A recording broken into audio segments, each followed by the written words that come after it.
Good morning all. Welcome to Learners Academy.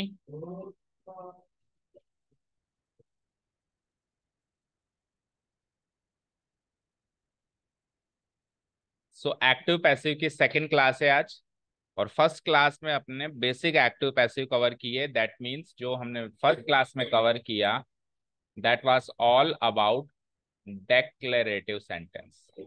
Declarative sentence के बारे में था जो भी हमने फर्स्ट क्लास में कवर किया। डेक्लेरेटिव का सिंपल सा मीनिंग है सब्जेक्ट पहले वर्ब बाद में। इंटेरोगेटिव जस्ट इसका उल्टा, वर्ब पहले सब्जेक्ट। हालांकि सब्जेक्ट के बाद एक और वर्ब आ सकती है, दैट इज फाइन, लेकिन कुल मिला के सब्जेक्ट से पहले एक वर्ब तो रहेगी। इंटेरोगेटिव मतलब प्रश्नवाचक, एक वर्ब पहले रहेगी। डेक्लेरेटिव मतलब घोषणात्मक, डिक्लेयर करना, घोषणात्मक यानी कोई इंफॉर्मेशन देना। डेक्लेरेटिव इंफॉर्मेशन देना, इंटेरोगेटिव इंफॉर्मेशन पूछना या मांगना या लेना। जस्ट उल्टा है, तो वर्ब पहले आएगी। अब वर्ब पहले आएगी तो थोड़ी सी कॉम्प्लिकेशंस पैदा होंगी। कैसे सब्जेक्ट को ऑब्जेक्ट बनाए, कैसे ऑब्जेक्ट को सब्जेक्ट बनाए, तो थोड़ा सा ट्रिकी तो ये रहेगा। ठीक है, स्टार्ट करें फाइनली। तो सबसे पहला और इंपॉर्टेंट रूल, और ये एक्टिव पैसिव के किसी भी स्ट्रक्चर में फॉलो होगा, चाहे से इंपेरेटिव हो चाहे से कुछ भी हो, वो ये है कि बेटा सेंटेंस जिस स्ट्रक्चर में होता है, सेंटेंस जिस स्ट्रक्चर में होता है उसका एक्टिव पैसिव भी उसी स्ट्रक्चर में होता है। फॉर एग्जाम्पल, पिछले वाले पिछले वाले क्लास में सेंटेंस डेक्लेरेटिव स्ट्रक्चर के थे या नहीं थे? थे। जिसका स्ट्रक्चर अगर छोटी सी बात करें तो क्या होता है, सब्जेक्ट प्लस वर्ब और ऑब्जेक्ट होता रहता है। हाँ, ऑब्जेक्ट भी होगा क्योंकि एक्टिव पैसिव में तो ऑब्जेक्ट चाहिए चाहिए, क्योंकि तभी तो ऑब्जेक्ट को सब्जेक्ट बनाओगे। तो ये इसका अगर एक्टिव स्ट्रक्चर था तो याद करो पैसिव स्ट्रक्चर भी यही था। मतलब कोई वर्ब बाहर नहीं निकल के आई थी। हाँ, ये था कि ये इसकी जगह बैठ गया, इसकी जगह बैठ गया, दैट इज फाइन। लेकिन वर्ब, सब्जेक्ट से पहले कोई वर्ब नहीं आई, इस सब्जेक्ट से पहले कोई वर्ब नहीं आई। तो एक्टिव स्ट्रक्चर भी डेक्लेरेटिव फॉर्म में था, पैसिव स्ट्रक्चर भी डेक्लेरेटिव फॉर्म में था। अब आज की तारीख में इंटेरोगेटिव स्ट्रक्चर क्या कहता है कि पहले एक वर्ब निकल के आएगी, पहले एक वर्ब निकल के आएगी, बाद में सब्जेक्ट आएगा, ये होता है। और बाद में फिर सब्जेक्ट के बाद एक वर्ब और आ भी सकती है, नहीं भी आ सकती है। और वर्ब लिखूं ना पहले, एक वर्ब आ भी सकती है, नहीं भी आ सकती है, और फिर बाद में ऑब्जेक्ट। ये होता है बेसिकली एक इंटरोगेटिव स्ट्रक्चर। तो अब पैसिव वॉइस भी इसी स्ट्रक्चर में रहेगा जिसमें पहले वर्ब होगी बाद में सब्जेक्ट होगा। ठीक है, मोटे तौर पे बात करें तो अगर पहले सब्जेक्ट बाद में वर्ब तो पैसिव स्ट्रक्चर भी पहले सब्जेक्ट बाद में वर्ब, और अगर पहले वर्ब बाद में सब्जेक्ट तो पैसिव स्ट्रक्चर भी पहले वर्ब बाद में सब्जेक्ट वाले स्ट्रक्चर में ही रहेगा। यानी डेक्लेरेटिव का पैसिव वॉइस डेक्लेरेटिव स्ट्रक्चर में रहेगा, इंटेरोगेटिव का पैसिव वॉइस इंटेरोगेटिव स्ट्रक्चर में रहेगा। सेंटेंस का स्ट्रक्चर नहीं बदलना चाहिए। सेंटेंस प्रश्नवाचक है तो पैसिव वॉइस में भी वो प्रश्नवाचक ही रहना चाहिए, और सेंटेंस डेक्लेरेटिव है तो पैसिव वॉइस में भी वो डेक्लेरेटिव ही रहना चाहिए, जैसे पिछले बार रहा था। समझ गए क्या? समझ गए? ऐसा डायरेक्ट इनडायरेक्ट में नहीं होता, पता है? आपको लगेगा सर ये तो बड़े सी कॉमन सा लॉजिक है कि अगर इंटेरोगेटिव होगा तो इंटेरोगेटिव में तो रखेंगे, क्यों चेंज करेंगे? बेटा डायरेक्ट इनडायरेक्ट में कर देते हैं। डायरेक्ट इनडायरेक्ट में अगर सेंटेंस इंटेरोगेटिव होता है ना तो इनडायरेक्ट में इसको डेक्लेरेटिव बना देते हैं, पर वॉइस में स्ट्रक्चर चेंज नहीं करते हैं।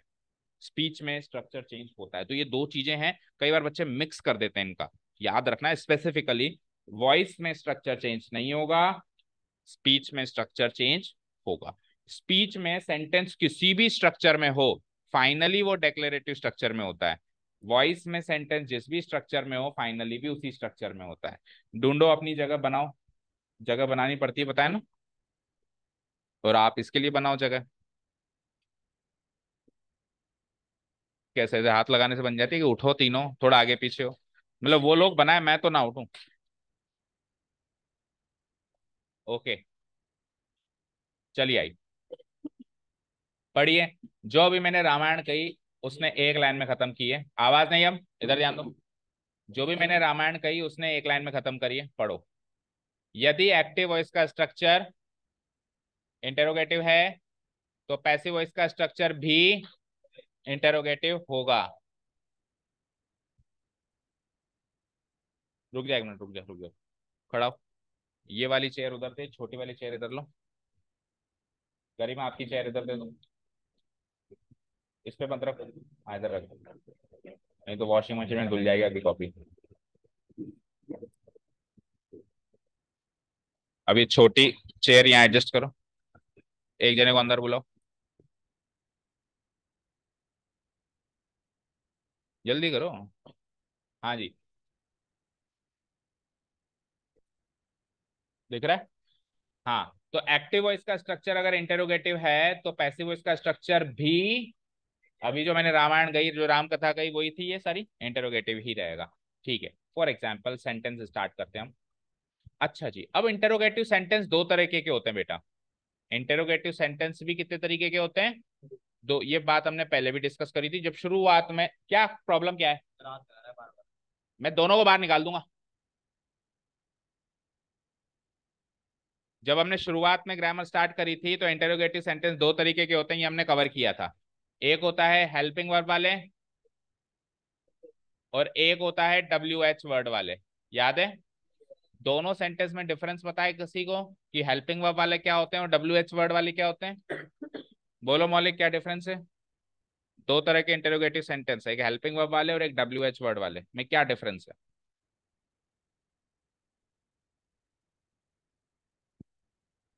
नहीं है?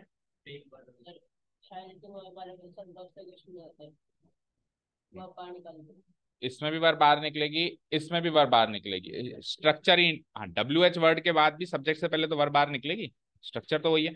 I am not talking about the structure. भाई इसका स्ट्रक्चर क्या होगा? इसका स्ट्रक्चर होगा, इसका स्ट्रक्चर होगा पहले हेल्पिंग वर्ब, बाद में सब्जेक्ट, बाद में मेन वर्ब। ये स्ट्रक्चर होगा। इसका स्ट्रक्चर क्या होगा? पहले कोई डब्ल्यू एच वर्ड आएगा, उसके बाद हेल्पिंग वर्ब आएगी, उसके बाद फिर सब्जेक्ट, उसके बाद में मेन वर्ब। तो ये तो स्ट्रक्चर की बात हो गई। I am not talking about structure.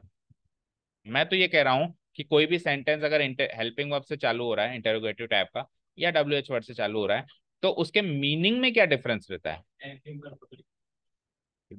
Meaning का मतलब समझते हो? मैं क्या पूछना चाह रहा हूँ, क्वेश्चन ही नहीं समझ पा रहे हो। आपको एक इंटेरोगेटिव सेंटेंस बनाना है, तो आप कब तो हेल्पिंग वर्ब से बनाते हो और कब डब्ल्यू एच वर्ड से बनाते हो। दोनों टाइप के सेंटेंस के अर्थ में क्या फर्क रहता है? I am not talking about the structure.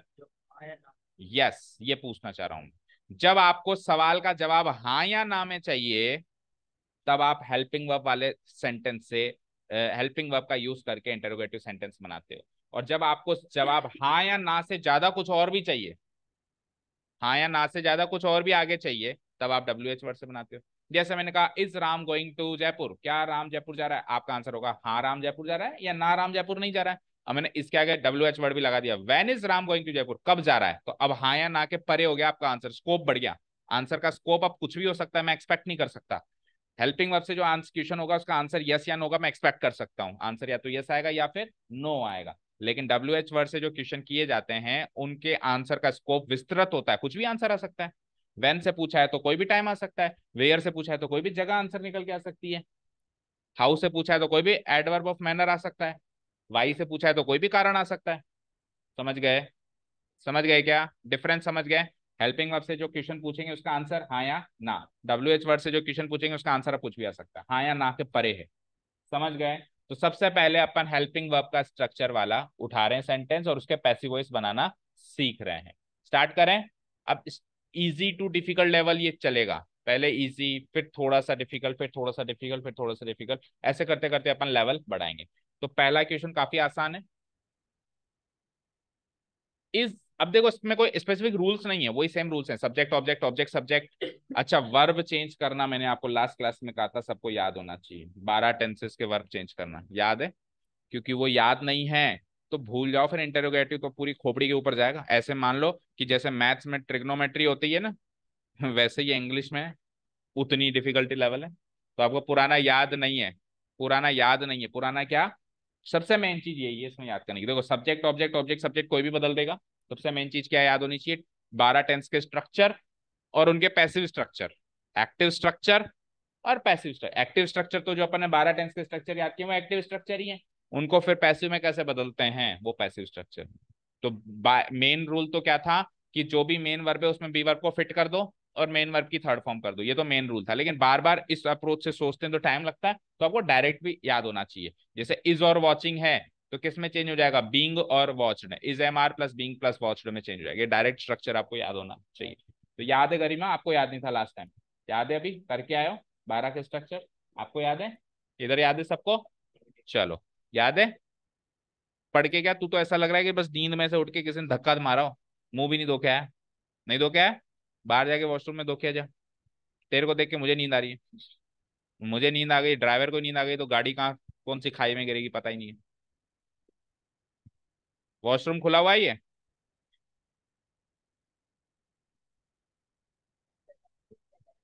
हाँ तो वो पता है ना उसको, मैं वो पूछना चाह रहा हूँ, कईयों को नहीं पता, और सबको नहीं बताना ये बात। चलो आगे आओ, आगे चलते हैं। इज राम वॉचिंग टेलीविजन, ध्यान से सुनना बच्चों। एक तरीका तो ये है, ध्यान से सुनना। सर मुझे नहीं आता इंटेरोगेटिव चेंज करना। कोई बात नहीं।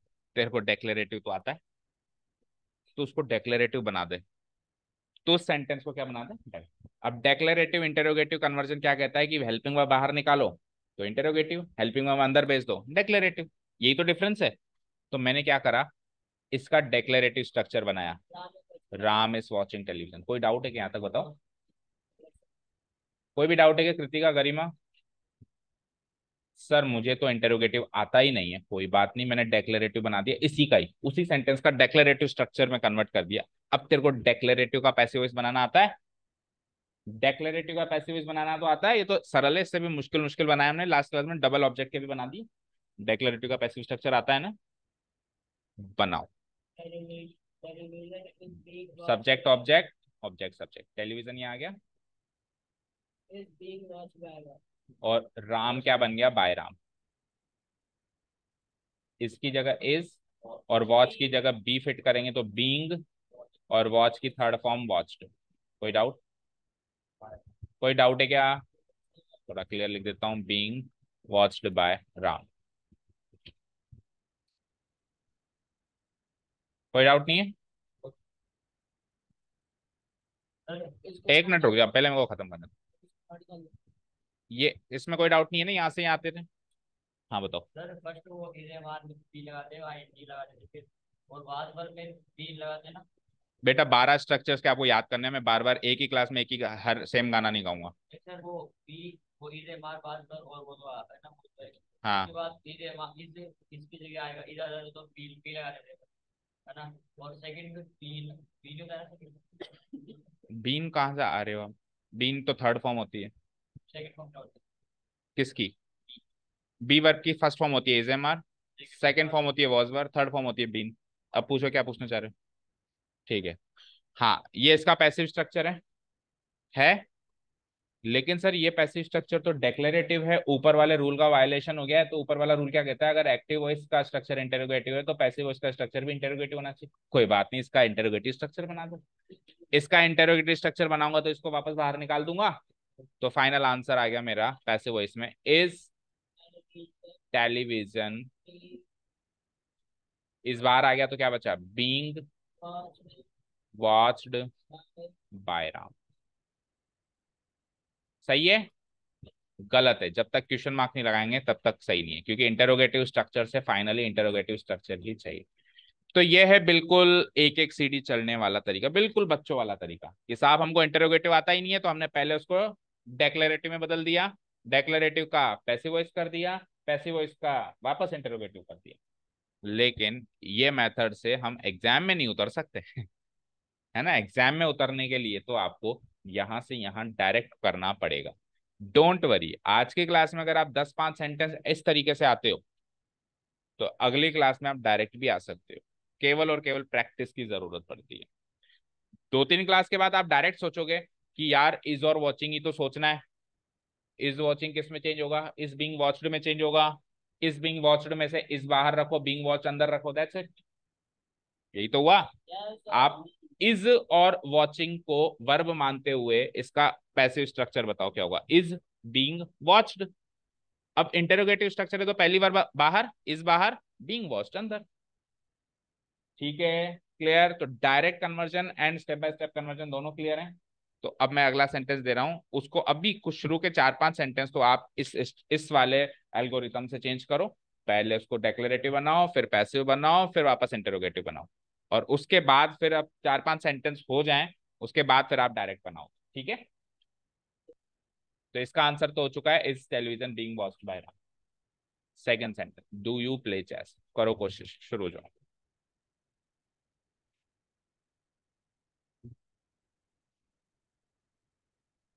और आई गारंटी यू, जितने डिफिकल्ट सेंटेंस हो सकते हैं आपके एग्जाम में वो सारे कवर हो जाएंगे यहाँ पे। उससे छोटा ही लेवल आएगा, उससे बड़ा लेवल नहीं आएगा। आप शिद्दत से कर लो बस, ईमानदारी से, मन लगा के।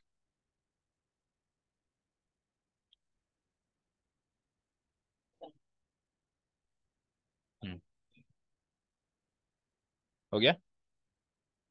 Do you play chess.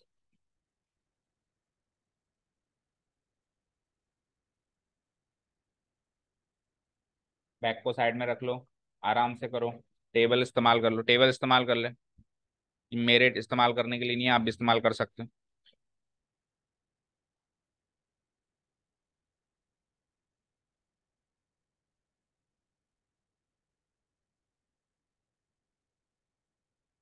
हुआ।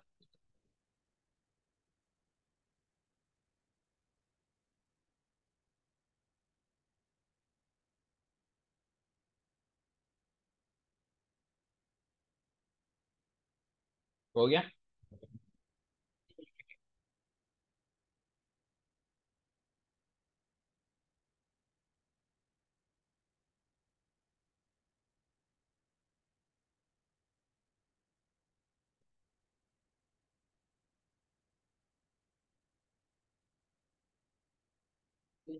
हो गया। Okay. So do you play chess को सबसे पहले तो आप क्या करोगे, डेक्लेरेटिव स्ट्रक्चर में चेंज करोगे। तो क्या करोगे, आप डू को अंदर भेजोगे, और डू और प्ले मिलके प्ले बनता है, पता है सबको। डू या डस अगर फर्स्ट फॉर्म से मिलेगा तो फर्स्ट फॉर्म ही बनेगी। डिड अंदर जाएगा तो सेकंड फॉर्म बनाएगा। डू या डज अंदर जाएगा तो फर्स्ट फॉर्म ही बनाएगा, लेकिन अगर डिड अंदर जाएगा तो सेकंड फॉर्म बनाएगा। तो इसका डेक्लेरेटिव स्ट्रक्चर होगा यू प्ले चेस। अब तो ये डेक्लेरेटिव स्ट्रक्चर ही है ना, जिसका पैसिव वॉइस हम बना सकते हैं। पैसिव वॉइस बनाऊंगा तो चेस इधर, यू इधर, चेस इधर, और यू का भी क्या हो जाएगा, एजेंट से पहले बाय लग जाएगा। अब बस आपको प्ले को चेंज करना है। प्ले क्या है, वर्ब की फर्स्ट फॉर्म। यू का ऑब्जेक्टिव फॉर्म यू ही होता है। ठीक है, यू यू योर योर्स। हाँ जी, प्ले का जब आप पैसिव वॉइस बनाओगे तो प्ले है वर्ब की फर्स्ट फॉर्म। वर्ब की फर्स्ट फॉर्म किस में चेंज होती है, डायरेक्ट याद होना चाहिए, is am are plus verb की third form. Is am are plus verb की थर्ड फॉर्म। चेस, चेस के साथ इज आएगा, एम आएगा या आर आएगा, इज आएगा, और वर्ब की थर्ड फॉर्म आएगी। तो पैसिव स्ट्रक्चर तो कंप्लीट हो गया, पर अब इसका वापस इंटेरोगेटिव स्ट्रक्चर भी चाहिए। So what you will do, what you will do बोल, इसको बाहर निकाल देंगे। समझ आया। तो क्या सेंटेंस बनेगा फाइनली, इस चेस, इस को बाहर निकाल देंगे, is chess played by you, question mark. बताओ, ये बनाया सबने, इस चेस प्लेड बाय यू। अच्छा, इस प्रोसेस से जब आप कर रहे हो, डेक्लेरेटिव इंटेरोगेटिव से डेक्लेरेटिव बना रहे हो और इस प्रोसेस से कर रहे हो, तो आपकी एक एक खूबी और डेवलप हो रही है। एक खूबी और डेवलप हो रही है, पैसिव वॉइस बनाना तो सीख रहे हो आप, इंटेरोगेटिव से डेक्लेरेटिव, डेक्लेरेटिव से इंटेरोगेटिव में को सेंटेंस में कन्वर्ट करना भी सीख रहे हो, लगे आप। भाई डू अंदर जाएगा तो वर्ब की फर्स्ट फॉर्म बनाएगा या नहीं बनाएगा, ये बातें भी आप सीख रहे हो साथ के साथ। ठीक है, क्योंकि इन बातों को अपन ने किसी और चैप्टर में कवर नहीं किया। टेंस वाले चैप्टर में अपन ने ये कवर नहीं किया कि इंटरोगेटिव को डेक्लेरेटिव में या डेक्लेरेटिव को इंटरोगेटिव में कैसे कन्वर्ट करते हैं, तो वो चीज यहाँ पे कवर हो रही है। ठीक है ना। डू अंदर जाएगा तो डू प्लस वर्ब की फर्स्ट फॉर्म, डू या डज, नहीं डू ले पहले, सबसे पहले डू जब वर्ब की फर्स्ट फॉर्म से मिलेगा तो वर्ब की फर्स्ट फॉर्म ही बनाएगा। डज जब वर्ब की फर्स्ट फॉर्म से मिलेगा तो वर्ब की फर्स्ट फॉर्म में एस या ई एस जुड़ जाएगा। और डिड जब वर्ब की फर्स्ट फॉर्म से मिलेगा अंदर जाके तो वर्ब की सेकंड फॉर्म बनाएगा। ये तीन बेसिक स्ट्रक्चर याद होनी चाहिए। बाकी सारी तो, बाकी सबको तो अंदर लेते टाइम बस एज इट इज रख देते हैं, जैसे इज अंदर जाएगा एज इट इज रख देंगे, एम अंदर जाएगा एज इट इज रख देंगे, आर अंदर जाएगा एज इट इज रख देंगे, हैज अंदर जाएगा एज इट इज रख देंगे, हैव अंदर जाएगा एज इट इज रख देंगे, हैड अंदर जाएगा एज इट इज रख देंगे, वॉज या वर भी अंदर रख देंगे, और क्या बचा, विल शैल भी अंदर रख देंगे। बस लोचा होता है डू डिड डज का। तो डू अंदर जाएगा, वर्ब की फर्स्ट फॉर्म में मर्ज हो जाएगा। डज अंदर जाएगा, मर्ज होकर एस या ई एस एक्स्ट्रा छोड़ देगा। डिड अंदर जाएगा, वी टू बना देगा। तीन बातें याद रहेंगी। चलें नेक्स्ट क्वेश्चन पे। किसकी, done, do did done. Okay, चलो नेक्स्ट। आपने वो गूगल नहीं किया, आपको बताया था 500 वर्ब्स की first second third fourth fifth form, इस test played by you. Okay, next, does he need some money. वही पूरे प्रोसेस से करो ताकि आपकी वो टैलेंट भी डेवलप हो, कैसे इंटरोगेटिव से डेक्लरेटिव एंड डेक्लरेटिव से इंटरोगेटिव बनाते हैं। डायरेक्ट मत करो। अभी मैंने क्या कहा, शुरू के कुछ एक सेंटेंस तो आप प्रोसेस से करो, फिर डायरेक्ट करने के लिए मैं अपने आप कह दूंगा कि अब से डायरेक्ट करना शुरू कर दो। भले टाइम लगे, भले आपको ऐसी लगे कि हम बच्चों वाली बातें कर रहे हैं, बट करो बच्चों वाली बातें, कई बार बच्चों वाली बातें भी करनी होती हैं।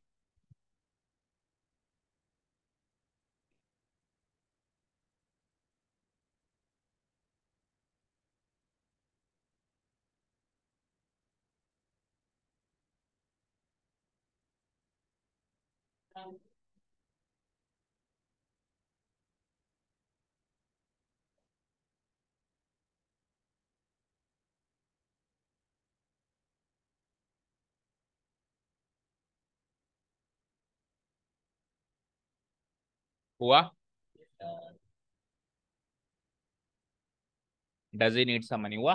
सबसे पहले डज को अंदर भेजोगे, तो डज जब अंदर जाएगा तो अभी भी बताया ऐसे आई एस लग जाएगा, तो ही नीड्स हो जाएगा। क्या हो जाएगा?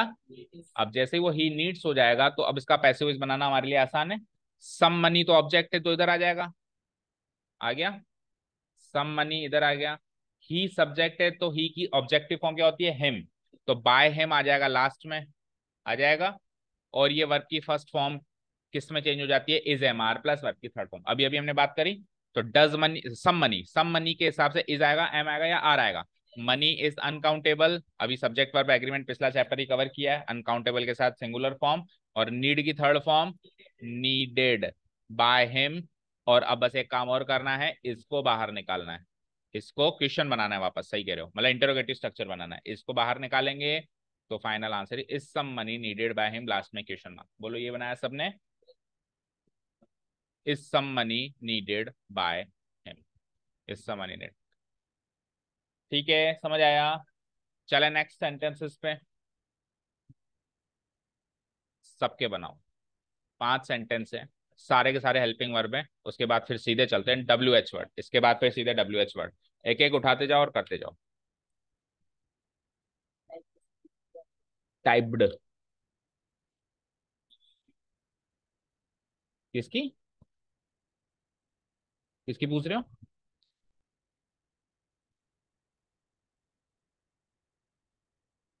किसकी पूछ रहे हो बेटा?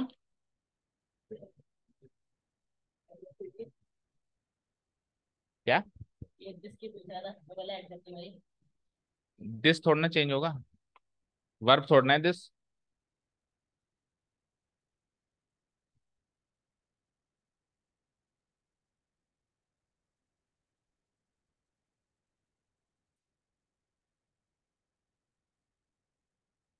1 2 3 4 5, 30 सेकेंड्स मैक्सिमम एक सेंटेंस में, 2.5 मिनट में 5 हो जाने चाहिए। चाहे से आप क्वेश्चन मत लिखो, प्रोसेस फटाफट आंसर बनाओ, बट बनाओ प्रोसेस सही। ठीक है ना? चलो मैं डबल टाइम देता हूँ, 5 मिनट देता हूँ। 5 मिनट ज्यादा हो जाएंगे, करो।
Eight eight एट्स।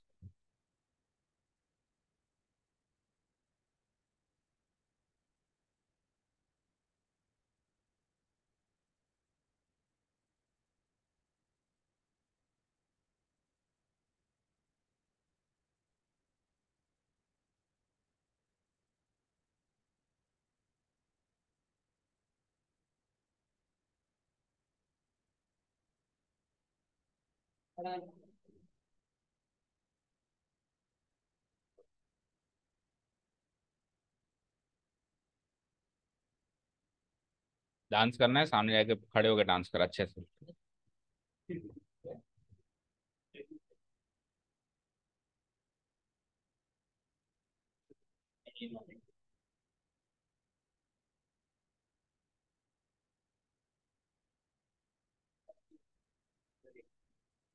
क्या? थर्ड वाला गलत हो सकता है, चेक करते हैं अभी।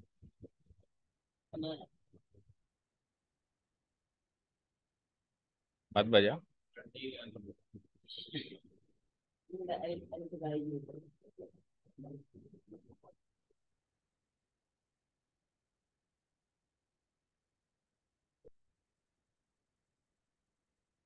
नहीं, बुकलेट कोई नहीं निकालेगा ना। Booklet is only for your. Booklet को दो ही जगह निकालना है। एक जगह घर पे, दूसरी जगह जब अपन टेस्ट लेंगे तो उसमें से लेंगे उस समय। बाकी क्लास के बीच में बुकलेट कोई नहीं निकालेगा। या फिर अगर तीसरी बार मैं कोई इंपॉर्टेंट रूल नोट करवाऊं, बाय द वे बुक में नहीं है, तो नोट करने के लिए निकालना है। चौथा कोई केस नहीं है जिसमें बुकलेट निकाली जा सके। आप घर से रिवाइज करके आओ, आपको जो भी करना है। आपको पर्याप्त एक हफ्ते का समय दिया जाता है पुराना रिवाइज करने के लिए, कम नहीं होता है वो। पर फिर भी अगर आपने वही आदत बना रही है कि एग्जाम से पहले, क्लास से पहले ही 5 मिनट खोल के देखना है, तो ये आदत आपको ले डूबेगी। लिखवा लो मुझसे, है ना। आपको हफ्ता मिलता है, आप इस हफ्ते में अच्छे से रिवाइज करो। रोज पढ़ो ना, 15 मिनट रोज पढ़ो। ज्यादा नहीं कह रहा हूँ, 10 मिनट निकालो इसके लिए भी। हर एक चीज के लिए समय तो निकालना पड़ेगा। 10 मिनट 15 मिनट रोज पढ़ो उसको। जितना कराया उसको हफ्ते भर में रिवाइज करो। Do did done.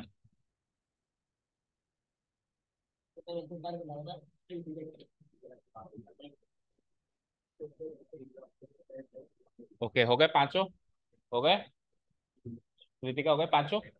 गरिमा करो। हाँ मयंक हो गए पांचों? जल्दी करो। सक्षम पांचों हो गए? तो कितने हुए? तीन ही हुए। चौथा देख।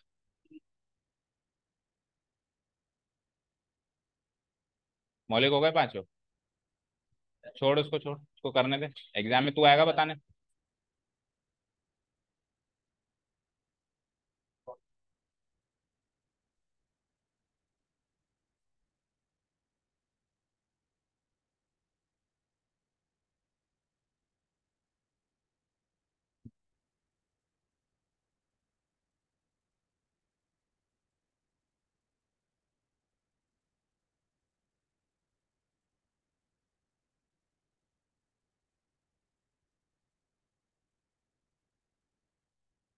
जल्दी करो गरिमा एंड मयंक एंड सक्षम।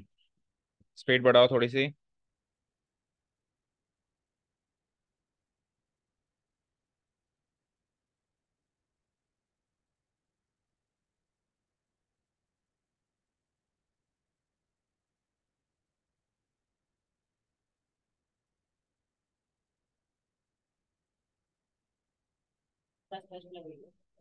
हम्म।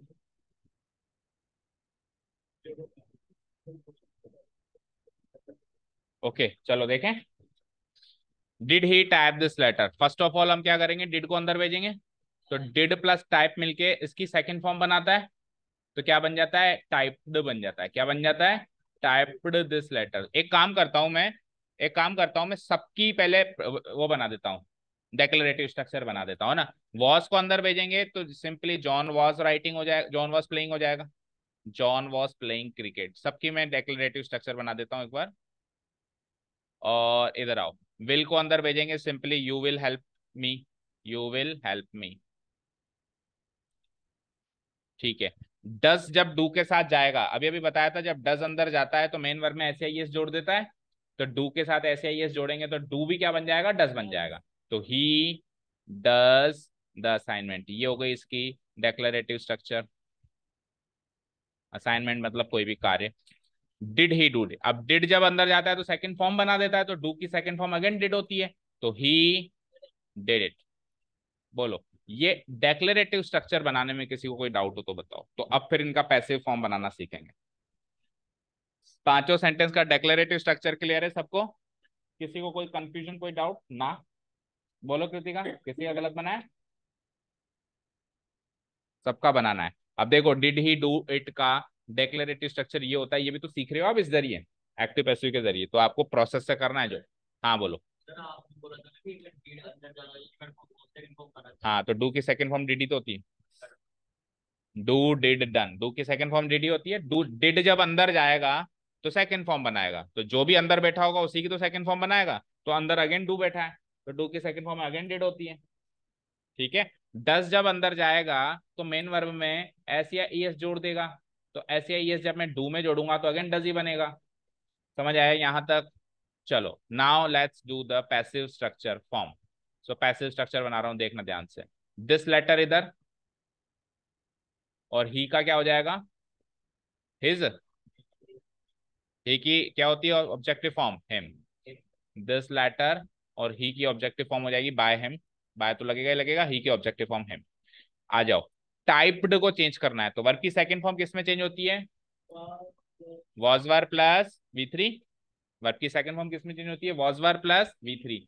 तो दिस लेटर के हिसाब से वॉज या वर, वॉज, और वी थ्री टाइप की थर्ड फॉर्म टाइप्ड ही रहेगी। एक बार मैं सबका पैसिव स्ट्रक्चर बना देता हूँ, है ना। तो चलो, क्रिकेट इधर आ गया, और जॉन का बाय जॉन हो गया, ये सबसे पहला चेंज। अब was plus ING, was plus V one में आईएनजी किस में चेंज होता है, was were plus being plus V three, was were plus being plus V three. तो क्रिकेट के हिसाब से वॉज या वर, वॉज, प्लस बीइंग भी आएगा, और वी थ्री हो जाएगा। वी थ्री बोले तो प्ले की थर्ड फॉर्म प्लेड। कोई डाउट? No doubt, fine. इधर आओ, मी इधर आएगा, लेकिन मी ऑब्जेक्टिव है तो इधर आके सब्जेक्टिव बनेगा, और यू सब्जेक्टिव है तो उधर जाके ऑब्जेक्टिव, यू की ऑब्जेक्टिव फॉर्म यू ही रहती है, तो बाय यू। डन। आ जाओ, विल हेल्प किस में चेंज होता है, कर दिया ना स्पीच और वॉइस को मिक्स। मैंने कब लिखा है विल वुड में चेंज होता है, मैंने आपको ये बताया है, वॉइस में टेंस चेंज होता ही नहीं है, तो विल को वुड में चेंज करना, एक्चुअली पास्ट फॉर्म कन्वर्ट करना है। वुड विल की पास्ट फॉर्म है, तो आप तो टेंस बदल रहे हो, मैंने तो आपको हरगिज मना किया था टेंस नहीं बदलते हैं। तो विल और शैल किस में बदलते हैं, विल बी और शैल बी के साथ V three. Will oblique shall plus V one किस में बदलेगा, will oblique shall plus be plus V three में बदलेगा। ठीक है। तो क्या करूंगा मैं, बोलो यहाँ पे क्या लिखूंगा, गलत। यू के साथ विल था, आई के साथ तो शैल आएगा, और plus be plus V three यानी हेल्प। मैंने आपको स्ट्रक्चर क्या बताया अभी, इधर सुनो, फिर से सुनो। Will oblique shall plus V one, ये स्ट्रक्चर का पैसिव वॉइस क्या होगा, विल ऑब्लिक शैल का will oblique shall plus be plus V three. तो विल ऑब्लिक शैल है ना वहां पे, यानी विल भी आ सकता है शैल भी आ सकता है, आपको चूज करना है ना, तो आई के हिसाब से क्या चूज होगा, शैल। आप यू के हिसाब से थोड़ा ना करोगे, आज की तारीख में आज की गणित ये है कि ये हमारा सब्जेक्ट है, आई सब्जेक्ट है, तो आई के हिसाब से शैल, प्लस बी आ रहा है प्लस वी थ्री आ रहा है। Done. Okay next, he does the assignment, तो द असाइनमेंट, द असाइनमेंट, और ही का क्या हो जाएगा, by he him his is. ठीक है। भूल क्या जाते हो, पढ़ते नहीं हो, पढ़ने वाला कभी नहीं भूलता। पुराने चैप्टर उठा के अगर देखे होते तो फिर सब समझ में आ जाता, और अगले चैप्टर में ये मान के चलना, अगर आपको इनकी सारी फॉर्म्स याद नहीं है, I me my mine you us we us ours, ये सब याद नहीं है, तो स्पीच को आप टच भी नहीं कर सकते। नरेशन पूरा उससे चलता है, उन प्रोनाउन से चलता है, क्योंकि नरेशन में आपने सुना होगा सब्जेक्ट के अकॉर्डिंग प्रोनाउन चेंज करते हैं, ऑब्जेक्ट के अकॉर्डिंग, तो प्रोनाउन की लिस्ट याद नहीं है अगर आपको, तो आप स्पीच को छू भी नहीं सकते, यहाँ तो फिर भी काम चल रहा है। हो जाना ही चाहिए आज की तारीख में, वो 12 के 12 प्रोनाउन वाली शीट में पहले ही पेज पे वो कितने प्रोनाउंस है हमारे पास, 27 पर्सनल प्रोनाउंस हैं। I me my mine, we us us ours, you your yours, वो उनकी पूरी सीरीज याद होनी चाहिए। देखो अभी एक्टिव पैसिव में तो केवल सब्जेक्टिव ऑब्जेक्टिव काम आ रहा है, लेकिन स्पीच में पॉजेसिव फॉर्म भी काम आएगा, चारों फॉर्म काम आएंगी। ठीक है।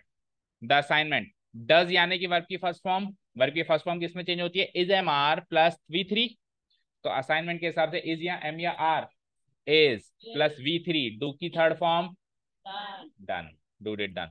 आ जाओ ही डिड इट को चेंज करते हैं, तो इट इधर आएगा, और ही की ऑब्जेक्टिव फॉर्म बाई हिम होती है, बाद में जाए लास्ट में जाएगा वो। ठीक है। डिड यानी V2, V2 किस में चेंज होता है, वॉज या वॉज वर प्लस V3, तो इट के हिसाब से वॉज या वर, वॉज प्लस V3 यानी कि डन। हो गया सबका पैसिव स्ट्रक्चर। अब सबकी हेल्पिंग वर्ब को निकालो बाहर, यार यूं कहूं पहली वर्ब को बाहर निकालो, तो वॉज बाहर आ जाएगा, इसकी पहली वर्ब वॉज बाहर आ जाएगा, इसकी पहली वर्ब शैल बाहर आ जाएगा, इसकी पहली वर्ब इस बाहर आ जाएगा, और इसकी पहली वर्ब वॉज बाहर आ जाएगा, और सबके आखिरी में लगाओ क्वेश्चन मार्क। अब आप सब चेक करो और बताओ कितने कितने सही हैं। बोलो कृतिका कितने सही है, पांचों सही है। झूठ क्यों बोल रहा है, विल को वुड तो मेरे सामने किया है तुम, उसके बाद में क्या करा है, अभी मैंने जब चेक सही करवाया उसके बाद सही किया। अपने आप से कितने सही किए, 4 परफेक्टली, कौन सा गलत किया, शैल वाला। हाँ गरिमा कितने सही है, 3। हाँ कृतिका, हाँ कितने सही है, मतलब कुछ कुछ मिस्टेक तो पांचों में ही है, परफेक्टली तो एक भी सही नहीं है, परफेक्टली तो एक भी सही नहीं है ना, गलत तो गलत होता है। मौलिक कितने सही है, 4 सही है, कौन सा गलत था, वही वुड वाला। तो दोनों एक ही गलती करो, वो खाई में गिरे तो मैं भी गिर लूं। हाँ हाँ बोलो, सक्षम कितने सही है, एक भी सही नहीं, तो जेन्युइन आंसर। चलो कर दूं उसको डिलीट। ओके, तो इसके आंसर्स देख लो फटाफट से, फिर से वेरीफाई करो, यही था, इधर वेरीफाई करो गरिमा, यही था, यही था, यही था, और यही था, यही थे ना final answers. Next, WH words आ चुके हैं भैया। अब WH वर्ड्स पहले तो कौन कौन से हमने सीखे थे वर्ब वाले चैप्टर में, वो रिवाइज करो। तो हु हुम हुज, फिर आ जाओ विच, उसके बाद आ जाओ व्हाट, उसके बाद नहीं, ऑफ विच रिलेटिव प्रोनाउन है, WH वर्ड नहीं है ना। फिर से आओ, हु हुम हुज 3, उसके बाद आ जाओ विच चौथा, उसके बाद आ जाओ 4 तो ये हो गए, उसके बाद आ जाओ what when why where how. तो ये नाउ नो WH वर्ड्स के एक एक के सेंटेंस करने हैं अपने को, एक भी नहीं छोड़ना है। स्टार्ट करें, ठीक है। ओके,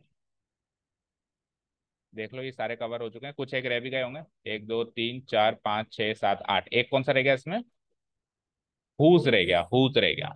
ठीक है, बाकी तो कवर हो गए। ठीक है, तो स्टार्ट करें एक एक। अब सुनो, सबसे डिफिकल्ट पता है कौन से होंगे इसमें से, सबसे डिफिकल्ट होंगे हु और होम। क्यों, क्योंकि ये इसकी ऑब्जेक्टिव फॉर्म है और ये इसकी सब्जेक्टिव फॉर्म है, बाकी किसी की सब्जेक्टिव ऑब्जेक्टिव फॉर्म नहीं होती। व्हाट की कोई सब्जेक्टिव ऑब्जेक्टिव फॉर्म नहीं होती, व्हेन की नहीं होती, वाई की नहीं होती, हाउ की नहीं होती, विच की नहीं होती, इनकी कोई सब्जेक्टिव ऑब्जेक्टिव फॉर्म है ही नहीं। तो विच ही रहेगा, वेयर ही रहेगा, व्हेन ही रहेगा, व्हाट ही रहेगा, हाउ ही रहेगा। पर ये बदल जाएंगे, और ये बदल जाएंगे तो बहुत कुछ लेके बदलेंगे।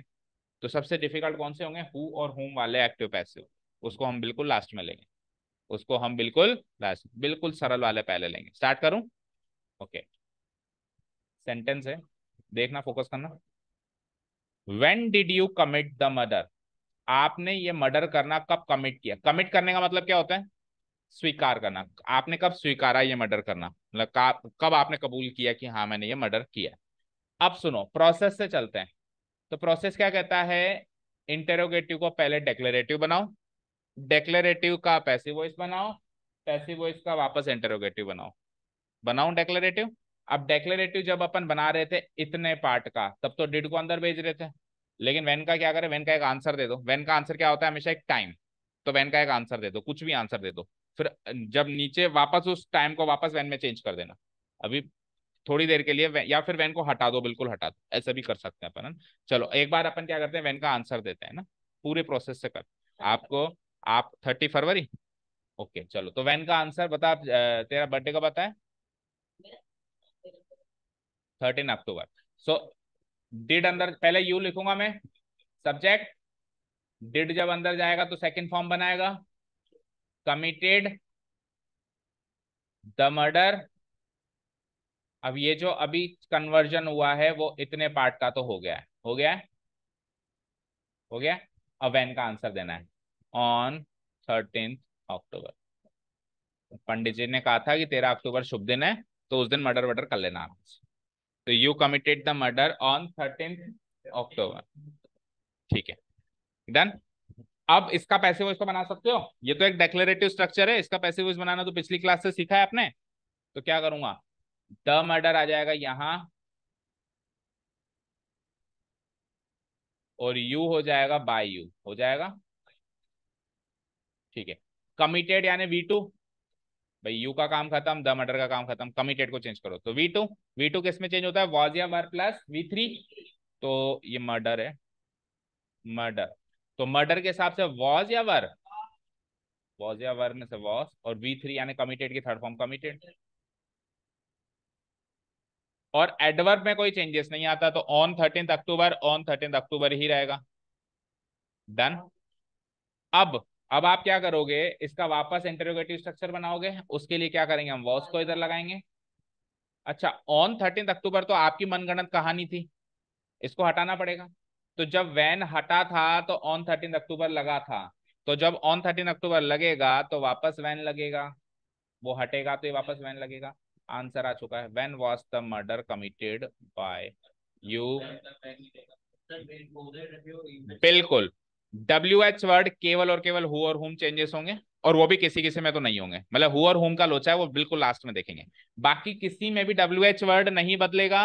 और WH वर्ड नहीं बदलेगा, दूसरी चीज इंटरोगेटिव स्ट्रक्चर का इंटरोगेटिव स्ट्रक्चर ही होना चाहिए, तो इंटरोगेटिव स्ट्रक्चर का इंटरोगेटिव स्ट्रक्चर ही होना चाहिए, तो WH वर्ड भी बाहर का बाहर ही रहेगा।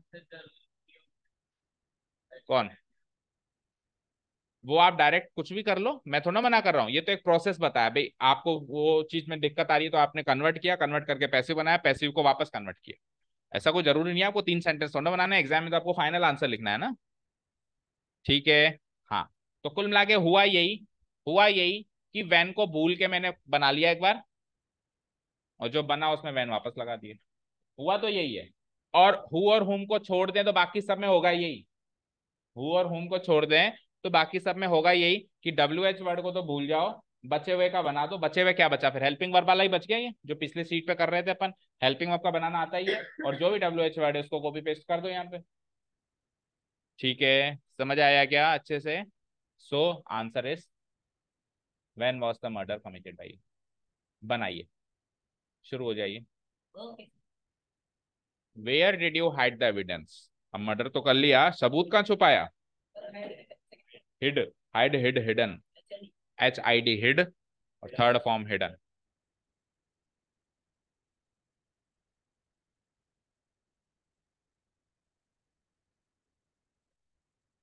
बता तो रहा हूँ, hide hid hidden, hid hidden, HID hid, और फिर हिडन।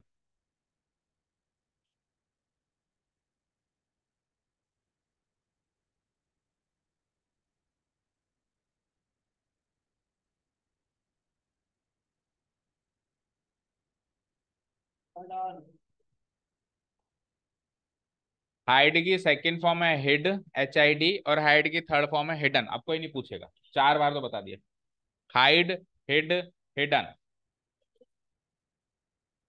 सेकंड फॉर्म की जरूरत पैसिव वॉइस के लिए तो नहीं है, लेकिन अगर आप प्रोसेस फॉलो कर रहे हो तो डिड अंदर जाएगा, डिड अंदर जाएगा तो V2 बनाएगा, उसके लिए तो जरूरत है। तो देखो, प्रोसेस से जब आप कर रहे हो तो आप कितनी चीजें सीख रहे हो, आप हाइड की सेकंड फॉर्म हिड होती है वो भी सीख रहे हो, जो कि अन्यथा आप नहीं सीख पाते अगर आप डायरेक्ट पैसिव। क्या, तो आपको अभी जल्दी नहीं करना, अभी आपको वैरायटी ऑफ थिंग्स करनी है, जल्दी आपको एग्जाम में करना है। तो जो अभी आपको यहाँ करना है उस पर फोकस करो, अभी आपको वैरायटी ऑफ थिंग्स करनी है। वो तब जब कॉन्सेप्ट आ गया, कॉन्सेप्ट ही नहीं आया तो पहले क्या जल्दी करेगा तू, पहले चीजों को सीखो, उसके बाद फिर जल्दी, स्पीड बढ़ाना बात की बात है, पहले एक्यूरेट करना सीखो, फिर स्पीड बनाना सीखो। बना लिया सबने। चलो अब इसका अगर मैं डेक्लरेटिव स्ट्रक्चर बनाओ। तो अभी अभी मैंने क्या कहा कि वेयर को भूल के इतने पार्ट का डेक्लरेटिव स्ट्रक्चर बना दो आपको। तो यू, डिड और हाइड मिलके हिड। तो इस प्रोसेस से आप ये भी सीख रहे हो कि हाइड की सेकंड फॉर्म हिड होती है। बहुत सारी चीजें सीख रहे हो इस प्रोसेस। द एविडेंस, ये इसका डेक्लरेटिव स्ट्रक्चर है। उसका पैसिव स्ट्रक्चर क्या बनेगा? द एविडेंस यहां, और यू का बाई यू वहां, यू का बाई यू वहां। हिड V2 है, तो V2 किस में चेंज होता है? वॉज या वर प्लस V3। तो एविडेंस के हिसाब से वॉज या वर? वॉज। और V3 हिड की third form hidden. Passive structure का काम हो गया, बस इंटरोगेटिव में वापस कन्वर्ट करने का काम बचता है। तो वॉज को बाहर निकालूंगा पहली वर्ब को, और वेयर तो एज इट इज कॉपी हो जाएगा, और लास्ट में क्वेश्चन मार्क भी लग जाएगा। So the answer is where was the evidence hidden by. सही है, बोलो कृतिका। सही है, वेयर वॉज द एविडेंस। और अगर वेयर का आंसर देते तो I hid the evidence under the bed, bed के नीचे छुपाया था, तो अंडर द बेड को वापस वेयर में चेंज कर देना लास्ट में जाते जाते। ठीक है, ओके। ये करो, how did you do it. भाई पहले तो मर्डर कब किया, फिर सबूत कहाँ छुपाया, और फिर ये काम तुमने कैसे किया, ये सब कुछ कैसे मैनेज किया। तो पूरी ट्रेनिंग हो रही है आपकी क्रिमिनल बनने की।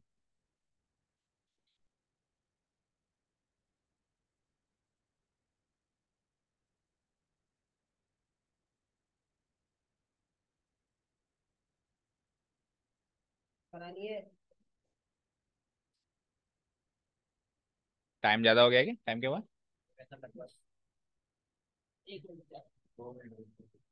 ठीक है, तो इजी वाले इंटरोगेटिव कर लेते हैं, फिर डिफिकल्ट वाले जो है नेक्स्ट क्लास में करेंगे। हु हुम तो फिर नेक्स्ट क्लास में ही पकड़ेंगे, वो बहुत ज्यादा इंपॉर्टेंट। बाकी सब तो अभी हो जाएंगे फटाफट। व्हेन, वेयर, हाउ तो हो ही गए, 5 मिनट में बाकी सब कवर हो जाएंगे।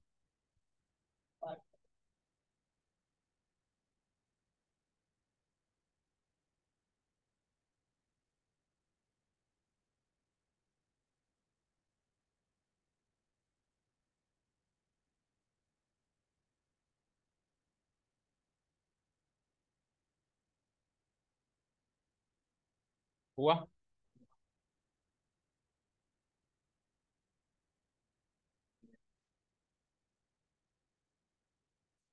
Okay, let's see. तो how did you do it में हम क्या करेंगे, हाउ को भूल के, WH वर्ड को भूल के डिड यू डू इट का बनाएंगे पहले। तो डिड यू डू इट का बनाएंगे तो यू, डिड को अंदर भेजूंगा तो V2 बनाएगा, तो डू का V2 डिड ही होता है अगेन, अभी बनाया भी था पिछली शीट पे। यू डिड इट हो जाएगा, और यू डिड इट का जब हम पैसिव वॉइस बनाएंगे तो इट इधर आएगा, और यू का बाय यू उधर जाएगा, और V2 किस में चेंज होता है बोलो? नहीं, पूरा स्ट्रक्चर बोलो। V2 किस में चेंज होता है? Was were plus V3। तो इट के हिसाब से वॉज या वर? Was plus V3। तो डिड की सेकंड फॉर्म और थर्ड फॉर्म क्या बनेगी? V3 क्या बनेगी? डन। ठीक है, ये हो गया पैसिव स्ट्रक्चर। अब इसका इंटरोगेटिव फॉर्म कैसे बनाएंगे? वॉज को तो बाहर निकाल देंगे, और हाउ को कॉपी पेस्ट मार देंगे। How was it done by you, question mark लगा देंगे, चेक करो। How was it done by you? Clear? How was it done by you? सही है, how was it done by. Next, why did you not take the exam. Exam क्यों नहीं दिया भाई?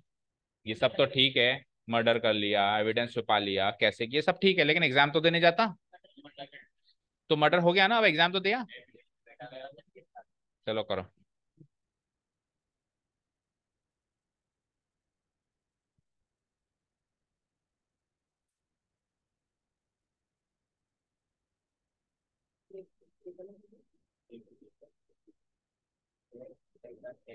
बेटा ये लास्ट क्लास है, अगली क्लास से तूने एक की भी सेकंड फॉर्म या थर्ड फॉर्म मुझसे या किसी और से पूछी तो सीधा बाहर जाएगा, पहले याद करके आएगा। 1 हफ्ते का समय देता हूँ। टेक, टुक, टेकन, और सबके लिए अप्लाई होती है चीज। नेक्स्ट क्लास से आपको कोई भी फर्स्ट सेकंड थर्ड फॉर्म नहीं बताएगा। टेक, टुक, टेकन। आप 10-10, 20-20 वर्ब्स डेली रीड करो।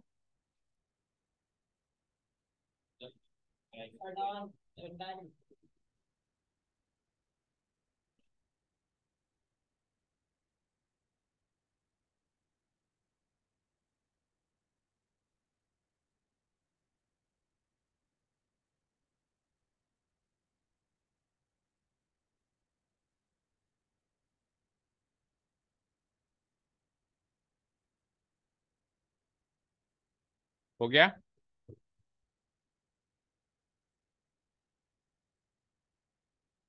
तो आज तो सारे आ गए ना, इंग्लिश में से तो कोई ऐसा नहीं है। और इसमें अब आगे की सारी क्लासेस सबको अटेंड करनी है, इंपॉर्टेंट इंपॉर्टेंट टॉपिक्स हैं सारे, है ना। हाँ जी, हो गया।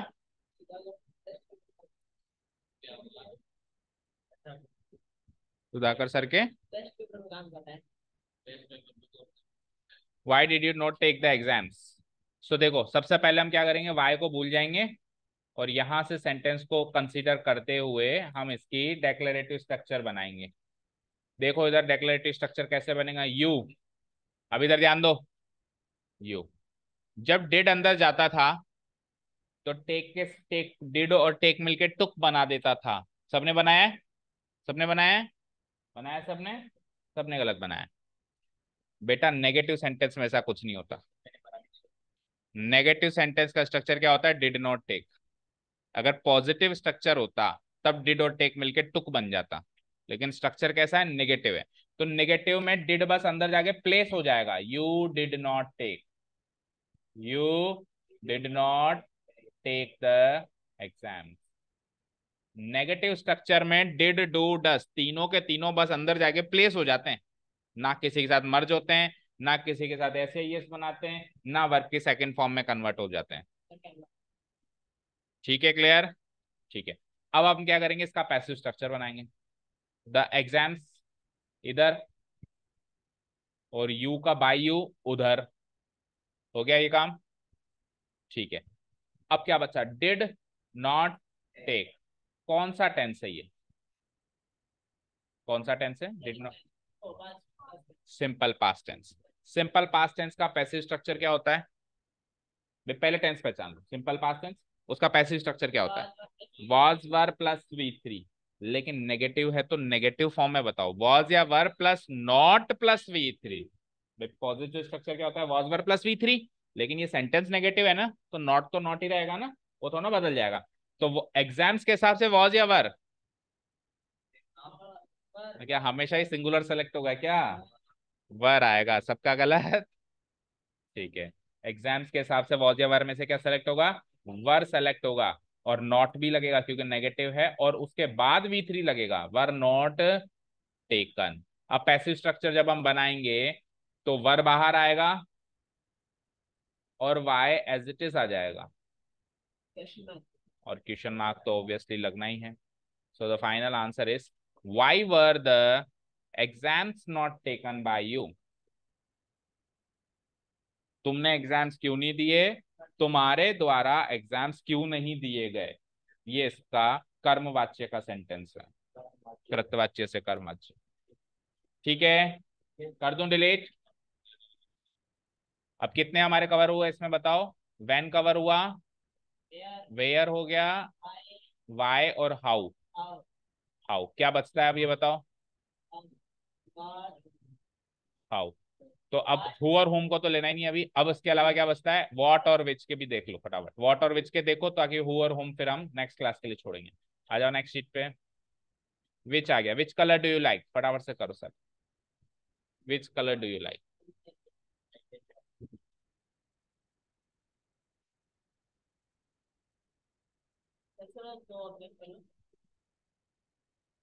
इसमें दो ऑब्जेक्ट दिख रहे हैं आपको, जब आप इसको डेक्लेरेटिव में बदलोगे तब पता चलेगा दो है कि एक है, बदलो।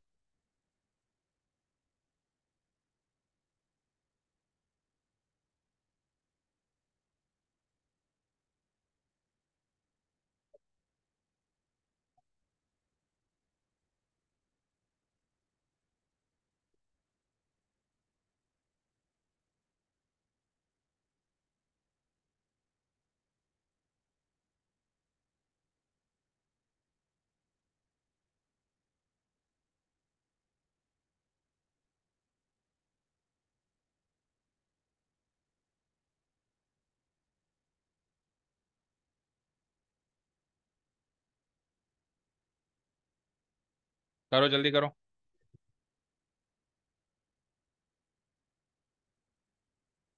Which colour do you like, which colour do you like, बताओ, सबका अपना अपना आंसर तो बता दो।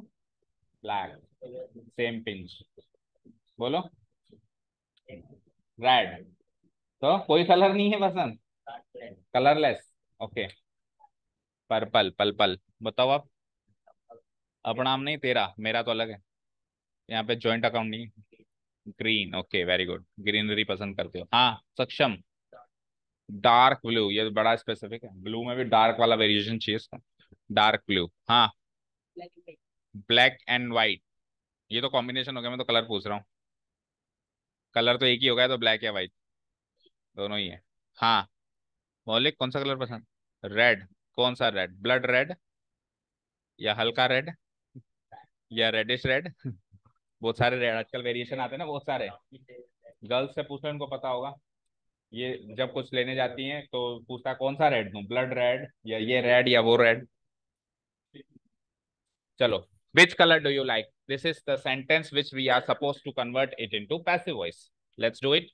So देखो इधर देखो, सबसे पहले तो जब मैं इसका डेक्लरेटिव स्ट्रक्चर बनाऊंगा, याद रखना अभी तक हमने जितने भी सेंटेंस किए पिछली वाली शीट पे, एक बार वापस देखो पिछली वाली शीट पे, आपने एक चीज नोटिस करी हो तो देखो, क्या चीज नोटिस करी? डब्ल्यू एच वर्ड के बाद direct helping verb, W H word के बाद direct helping verb, W H word के बाद direct helping verb, W H word के बाद डायरेक्ट हेल्पिंग वर्ब। क्या अभी ऐसा है कि डब्ल्यू एच वर्ड के बाद डायरेक्ट हेल्पिंग वर्ब आ रही है?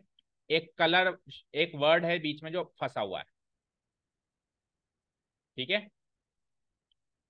Which colour. तो देखो डब्ल्यू एच वर्ड और हेल्पिंग वर्ब के बीच में एक वर्ड और बचा फंसा हुआ है। तो याद रखना ऐसे केसेस में, जब ऐसा केस सामने आए, आप विच कलर पूरे को ही डब्ल्यू एच वर्ड मानेंगे। क्या कहा मैंने? विच कलर पूरे को ही डब्ल्यू एच वर्ड मानेंगे, क्योंकि कुछ भी हो जाए डब्ल्यू एच वर्ड के बाद हेल्पिंग वर्ब आनी चाहिए, तो इसको पूरे को डब्ल्यू एच वर्ड मान लो, तो उसके बाद हेल्पिंग वर्ब आ रही है डू। अब जो काम उन डब्ल्यू एच वर्ड के साथ हो रहा था, अब पूरा विच कलर के साथ होगा, केवल विच के साथ नहीं होगा, विच कलर के साथ होगा। तो जैसे उसमें डब्ल्यू एच वर्ड को भूल जाते थे आप, तो इसमें विच कलर को आप भूल जाओ। ठीक है, समझ आया? तो अगर सपोज करो मैं विच कलर को भूल जाऊं, अब सेंटेंस क्या बचा? अब इसका वो क्या कहते हैं, डेक्लरेटिव स्ट्रक्चर बना सकते हो, यू। और डू और लाइक मिलके क्या बनेगा? लाइक। अब प्रॉब्लम ये है कि सर ऑब्जेक्ट तो बना ही नहीं, ऑब्जेक्ट तो बना ही नहीं, ये प्रॉब्लम है। ठीक है, एक बार के लिए ब्लैंक मान लो, ऑब्जेक्ट ब्लैंक है, सब्जेक्ट यू है और लाइक ये है। इसका पैसिव स्ट्रक्चर बताओ। तो ये ब्लैंक उठ के इधर आएगा, यू क्या क्या हो जाएगा? By you. और लाइक यानी कि वर्ब की फर्स्ट फॉर्म, वर्ब की फर्स्ट फॉर्म क्या होती है? Was. Is am are plus V three. तो अब ब्लैंक पता नहीं अभी, चलो इस लगा देते हैं, फिर अगर प्लूरल हुआ तो आर कर देंगे। और लाइक की थर्ड फॉर्म लाइक्ड, कोई डाउट नहीं है। अब आप विच कलर को कॉपी पेस्ट मान लो, ब्लैंक तो कल भी ब्लैंक था, आज भी ब्लैंक, यानी कुछ है ही नहीं वहां पे। ब्लैंक कल जो ब्लैंक था वो तो कल भी ब्लैंक था, आज भी ब्लैंक है, इसकी जगह कुछ नहीं है। तो आंसर क्या बना? Which colour is liked by you. समझ आया? एक अप्रोच ही है, इससे सरल अप्रोच होगी अगर आप विच कलर का आंसर दे दो, जैसे रेड कलर, ब्लैक कलर, कुछ भी कलर, इससे सरल अप्रोच होगी। देखो उसमें क्या होगा, हमने which colour do you like का आंसर बना दिया, यू लाइक ब्लैक बना दिया। अब यू लाइक ब्लैक का पैसिव वॉइस क्या बनेगा? Black is liked by you, black is liked by you, ये बनेगा। बोलो। अब जब आप इसका इंटरोगेटिव स्ट्रक्चर बनाएंगे, तो इस बाहर आएगा, इस बाहर आ गया। ब्लैक तो आपकी मनगढ़ंत कहानी थी, ब्लैक किसका आंसर था? विच कलर का। तो ब्लैक को हटाओगे तो विच कलर वापस आ जाएगा। ठीक है। तो अगर कभी भी आपको ऐसा फील हो कि यार जब मैं इसका डेक्लरेटिव स्ट्रक्चर बना रहा हूं तो सब्जेक्ट ऑब्जेक्ट में से एक चीज तो बनी नहीं रही, तो आप क्या करो, उसका उसका अप्रोच आप ये यूज करो कि इसका आंसर बना दो। विच आंसर वाला वापस समझाएं, which colour do you like का मैं आपसे पूछूं which colour do you like, इसका आंसर आप कैसे दोगे? आई लाइक या you like black, you like green, ऐसे दोगे, तो आपने आंसर बना दिया यू लाइक ब्लैक। अब यू लाइक ब्लैक का आप जब आप पैसिव वॉइस बनाओगे तो ब्लैक, लाइक का इज लाइक्ड, यू का बाय यू। अब ब्लैक तो आपकी कहानी थी, इसको आप हटाओगे वापस, तो जब विच कलर का आंसर दिया था ब्लैक, तो ब्लैक का क्वेश्चन वापस विच कलर बनेगा। तो इधर से ब्लैक एज इट इज हटा दो, और विच कलर तो हमेशा जब भी आएगा स्टार्टिंग में आएगा, क्योंकि डब्ल्यू एच वर्ड थोड़ा ना बीच में आता है कभी, डब्ल्यू एच वर्ड तो हमेशा स्टार्टिंग में आता है। अंदर से ब्लैक हटेगा, लेकिन डब्ल्यू एच वर्ड जब आएगा तो स्टार्टिंग में आएगा, वो अंदर नहीं आएगा। तो which colour is like by, समझ आया? तो विच का एक और हो जाए, which colour is what books do you need, चलो ये बताओ, बनाओ बनाओ बनाओ।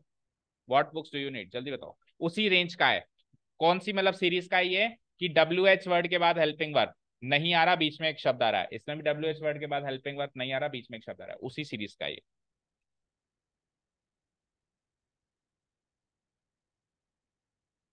तो इस शीट पे पूरे सारे ऐसी सीरीज का ही है जिसमें डब्ल्यू एच वर्ड के साथ एक शब्द जुड़ा हुआ है, वो पूरा डब्ल्यू एच वर्ड का काम करेगा। वॉट बुक्स पूरा का पूरा डब्ल्यू एच वर्ड का काम करेगा ना। बना लिया।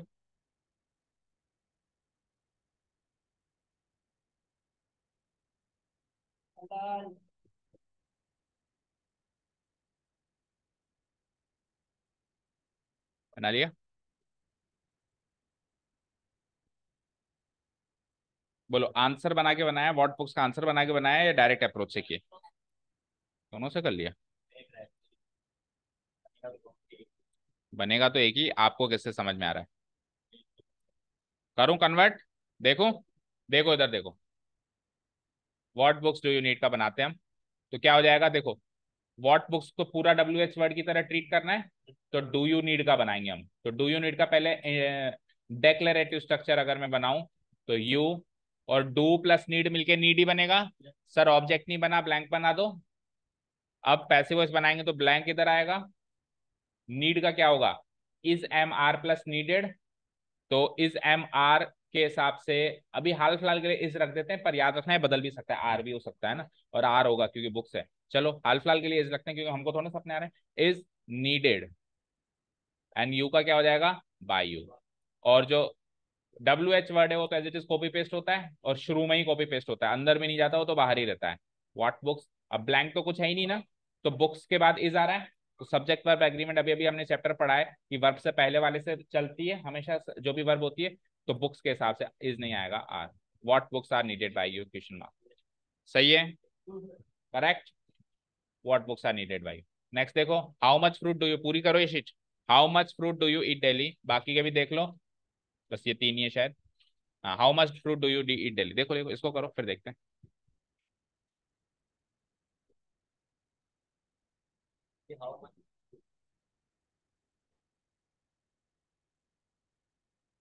How much fruit do you eat daily, एक और है शायद इसके बाद, हाउ मैनी वाला भी है देखो।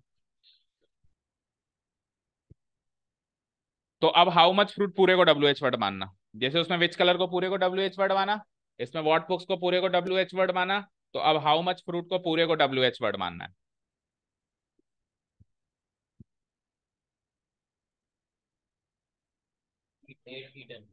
ईट eight eaten.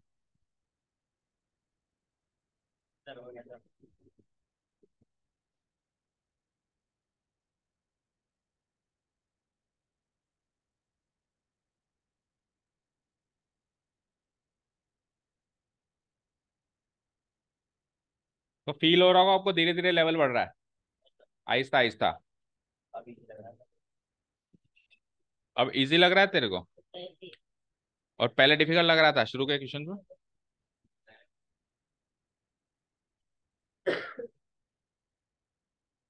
How much fruit do you eat daily, आप रोजाना कितने किलो या कितना फ्रूट खाते हैं?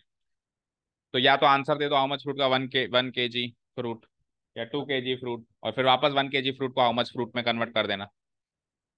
कितना? 8 ग्राम? इतना सही खाता है बस? तो फिर जब इतना इतना काम करता है, इतनी मेहनत करता है, तो उसको खाना पीना अच्छा करना चाहिए ना।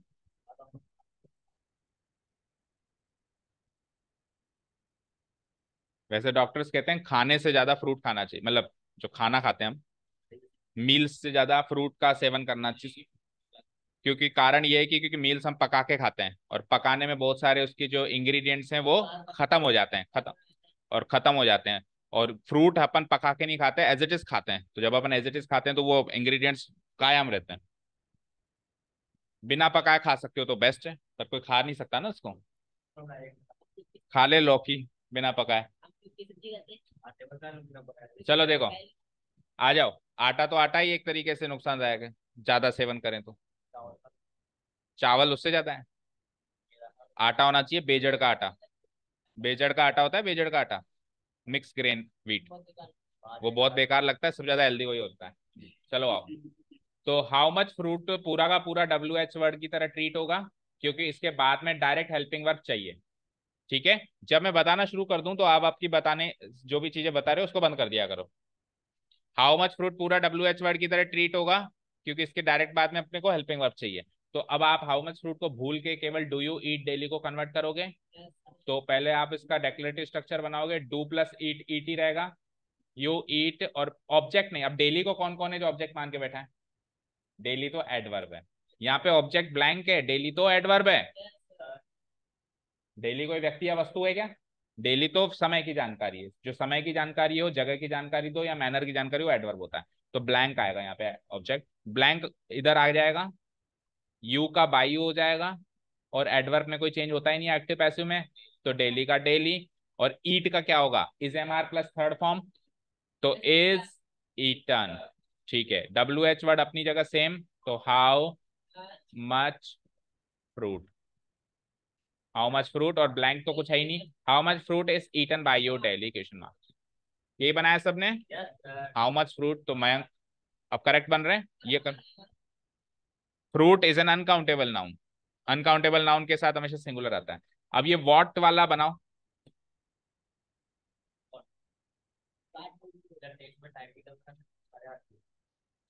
चलो फिर वॉट वाले से कल से नेक्स्ट क्लास से स्टार्ट करें, लेकिन ये डबल ऑब्जेक्ट आ गया अभी, थोड़ा सा डिफिकल्ट है ना, तो नेक्स्ट क्लास में करते हैं। Thank you so much for listening to us, have a nice day, keep learning.